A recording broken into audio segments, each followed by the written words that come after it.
Hey everybody, it's Jeff with ID10T Garage back out here on the 69 Mustang. As you saw last week, we were working on the rear end and the rear axle in general, so we are going to continue doing that. We're going to get the chunk all the way installed and work on our rear disc brake conversion. So that's the goal of this video. We got to keep focused and keep working to get all these things done. So it's not a lot of work, it's just a lot of parts and a lot of tools essentially. We need crush washers to put on the rear end. That way we don't have any leaks around the studs. We need a good seal. We need seals for our axles for the disc brake conversion. You need some specialty tools to pull the seals out and the axles out and all those good things. So it kind of slows progress when you figure out, you can't just hammer your way through some of this stuff. And in general, it's just better to have these tools. So it's a process, but we're going to get to it right now.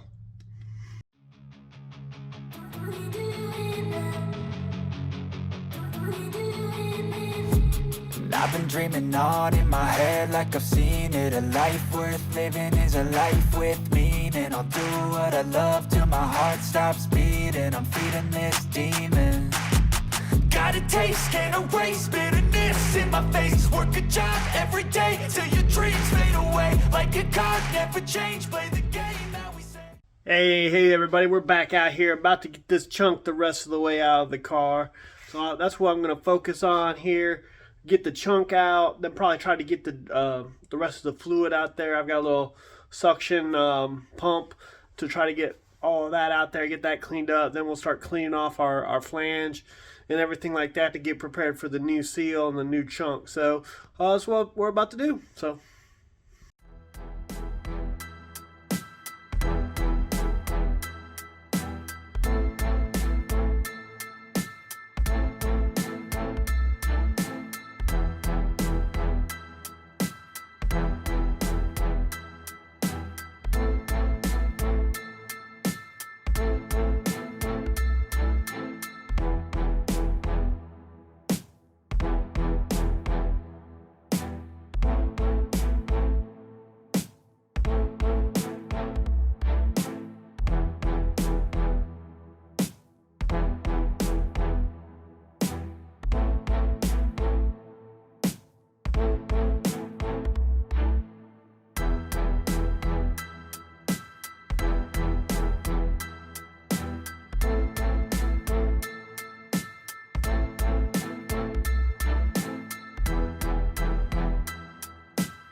All right, we've got the axle cleaned up. I went ahead and put the seal on here. I got one of those real nice expensive seals that's reusable and seals itself so I don't have to use RTV. And then I got the third member put in place. It is not tightened down. I need to get my copper washers first, but I did put all the bolts, or I'm sorry, nuts on there just to get them in place.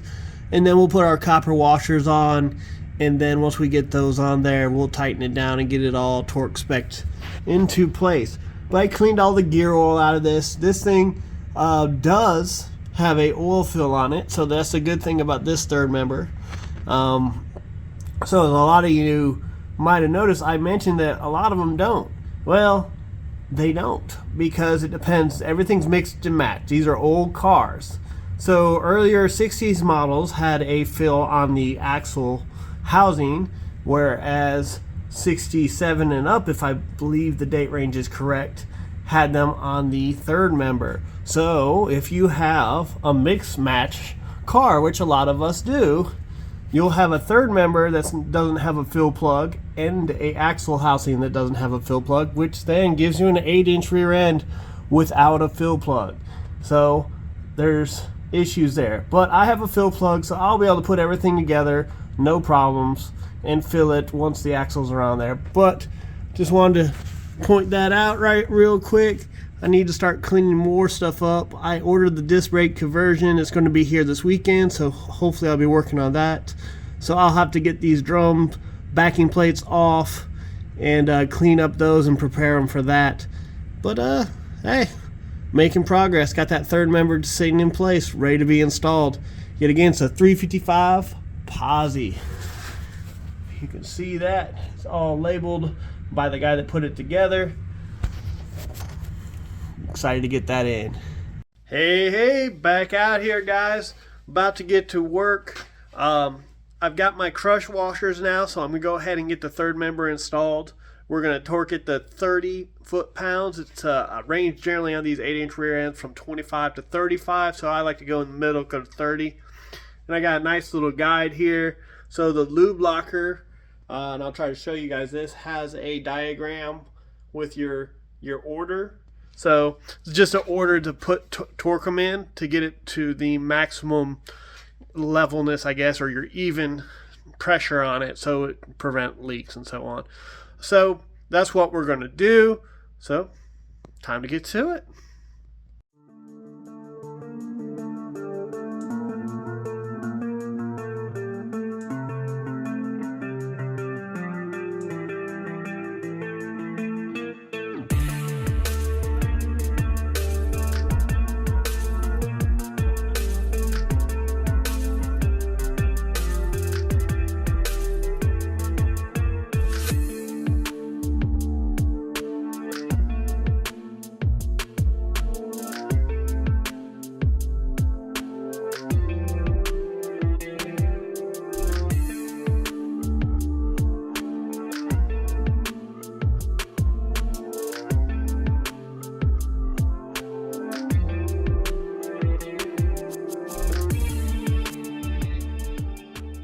All right, there it is, all installed.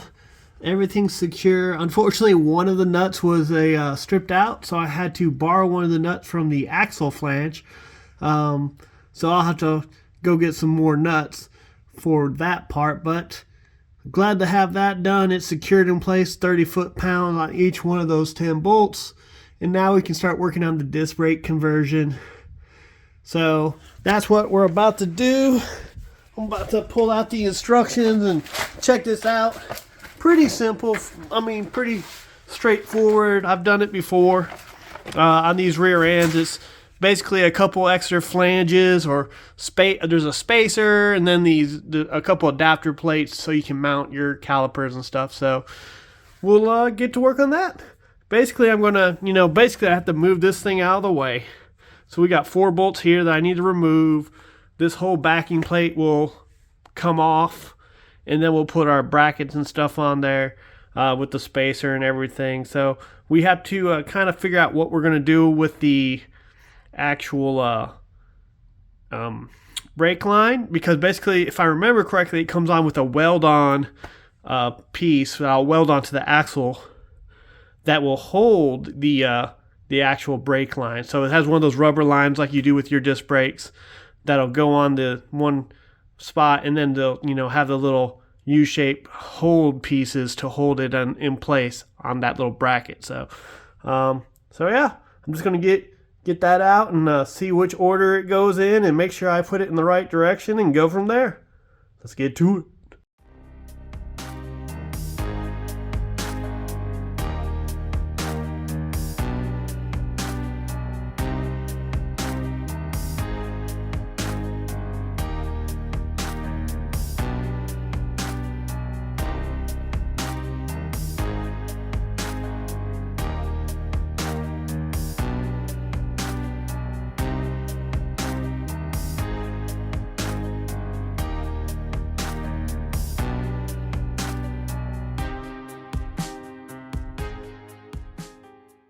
Well, I thought I was going to be putting on the disc brakes tonight, but I cannot get that out. So basically, axles have a special seal to them. The axle seals are not as easy to get out as I expected, so there was that. So I got to get a seal remover, which I'm not surprised about in a lot of ways, but I figured I could get it out with just a standard seal puller out for transmissions. I was wrong. It is stuck in there pretty good, so I need to go get a seal puller. So we will revisit this in a day or so. As you can see, I did clean the outside, and man, some of these axle pieces are a little worn out. But luckily, there's a good even surface on the edges, so that is good. But that's also why you guys want to use your gaskets. So especially with stuff like that, I'm going to put a gasket there, even though the new disc brake instructions say nothing about using gaskets, just the spacer plate. The spacer plate is metal, so I don't know what kind of seal that would provide really. So I might even order, the stock way. I mean, it should work, but I'd rather not tempt fate with just that. So I will probably sandwich two pieces on there, because that's the way a drum would go on. You put one underneath this and one over it where the axle goes on. So basically get a sandwich action going. So hopefully that doesn't cause any issues with the actual calipers and such. So we will see. But like I said, I got to get a seal puller for the axles, because I want to make sure to replace the seals. The bearings look pretty good on the axles, so no major damage there. But yeah, that's the way she goes, boys. So later. Okay, guys, I've got my seal puller, so about to work on that again. We're going to get these disc brakes on one way or another, so let's get to it.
Well, after some finagling, come to the realization that the piston on this caliper isn't compressed all the way in. Thus, I cannot even get it to go over the rotor with the pad, so I need to get that compressed, and I do not have the tools necessary to compress it. I mean, really, I just need a 6-inch C-clamp so I can compress it, but I don't have one, so I have a 4-inch C-clamp. So we'll have to get a C-clamp and see if we can get it compressed, and or I'll hit the guy up on eBay to see if will replace that caliper. So we're just going to go ahead and move on to the other side, so let's do that.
All right, I'm pretty sure I lost video while assembling this one, but it is all in place. This one went on as it was supposed to. This caliper is set up properly, and the piston was compressed properly, so I was able to fit everything. So basically at this point, I've got to run the e-brake lines and the brake hose for this. So that includes a mounting bracket. I got to figure out where we're going to mount the brake hose bracket that gets everything cinched up together. So it'll work just like the front brake hoses essentially. So probably just weld that to the axle housing, but we'll see. But yeah, unfortunately, wanted to get both sides done, but we have to wait on the caliper for the other side. But not too bad. Looks good, and we'll go from there. All right, later. Hey everybody, thanks for tuning into this week's episode. We didn't get it done the way we wanted to. We got the posi completely in, crush washers, everything, got our axles, everything back in, and got our brackets for our discs, and we still got a little work to do. One of the calipers needs a specialty tool to get the piston pushed back in a little bit before we can mount it, and I still got to pull off the drums back off, the rotors back off, and drill them out a little bit. The studs on the axles have a little piece on the end that's a little bigger than the hole, so it's not quite sitting flush there. So got to drill that out a little bit, no big deal. And in general, I still got to torque spec some stuff, but we got all our brackets mounted. Still got to run the hoses and the e-brake lines, but everything's looking good. So that's where we are right now. We'll probably continue that on next week and get that finished up, as well as working on some other things. So like, subscribe, comment, and see you soon.